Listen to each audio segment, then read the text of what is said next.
So then I'm also a lot more of a I definitely lean on the planning side of things for sure. Um, I kind of when I first started writing, I had never ever considered doing that, and then I just had an idea and I sat down and just kind of started writing something. Hmm. Um, but I definitely hard pivoted to becoming a planner because as the story grew and it's a fantasy and there's all these new elements, I was like, I can't keep track of all this just writing a draft. So, but then I kind of backed off. I kind of went really hard into planning, then I kind of backed off a little now.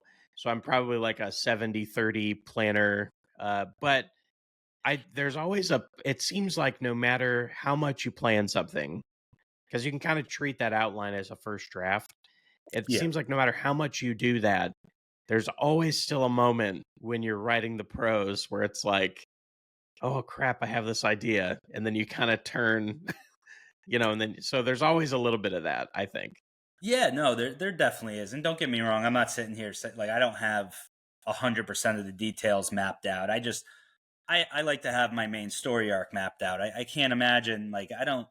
Again, this is all personal. I was on the TBR Con panel recently. I think it was in January, and we were discussing like uh, great endings and stuff like that. And some of we were kind of split down the middle between the authors on the panel of whether you plan or whether you don't. I remember one of the authors was like, I have the idea for the story, I just start writing and I just start letting it flow. And I don't bash that in any way. I just can't even wrap my head around how one would do, like, how do you do character development with, like, me? I need to have it. I know where this character's going. So that allows me to write the development aspect of the Hmm. character from the early goings to the end. But yeah, there's, things always are going to come along. You're going to write something and you're going to think, even if another great idea doesn't pop into your head, you're going to think, well, I need a better way to get them out of this, or I need a better way to Hmm. explain this to the reader, or, yada, yada, that type of stuff. Yeah. Yeah. I have a pretty strong outlines, but I also kind of write a lot and then I get stuck and then I go back and outline and then I get stuck and then I write more. It's kind of like a back and forth. So I Yeah. always have a sense of where I'm going, but I know definitely how things are going to end and how they begin, and I know some moments in the middle. Hmm. It's just that connecting it all together sometimes changes quite a bit. Yeah, well, I think that's normal. That's probably most authors I talk to. Mhm. Seems like a lot have that beginning and ending down solid, and it's kind of getting there in between. I try to map it out as much as I can, just because I feel like like with my first book, there was some I didn't have that one as fully mapped out as my second, and there was some forced kind of trying to get from, say, point D to point E in the book, Mhm. and I felt like some of those scenes ended up being the ones more where I was cutting out later, had to do a good amount of rework on them. Yeah, I've heard from a lot of the people I've talked to that do a lot of just writing it without an outline, that they end up almost kind of trashing the whole thing because like it becomes you're either write the first draft with an outline or your first draft turns into an outline. Like that's kind of it gets you to How the it same goes. spot basically. Yeah. Yep.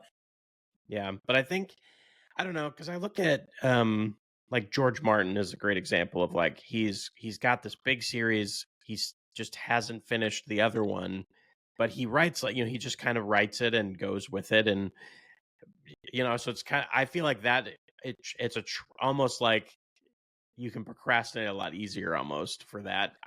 So it's No, tough. no, for sure. And I don't know if this is for everyone, but like me personally, I'm a very kind of I kind of set like deadlines to myself, and if I get ideas, if they're really firmly in my head, I want to try and get them out as quickly as possible. And so, especially knowing what's coming when I'm writing towards a certain scene, it's just like it gives me a drive to just write harder because I want to get all that out of my head. And I don't like going and write. I've talked to some authors and they'll write all their critical scenes and then they fill in the blanks in between, and it's just like I just can't imagine doing that because I feel like my passion kind of comes out of me leading towards writing that scene as opposed to having Hmm. it already written and needing to find my way there.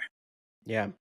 I've had a couple of moments where it doesn't happen very often, but I have a moment where um, I'll be writing and I get kind of stuck and I'm like, "Ah, I don't really know how to do this."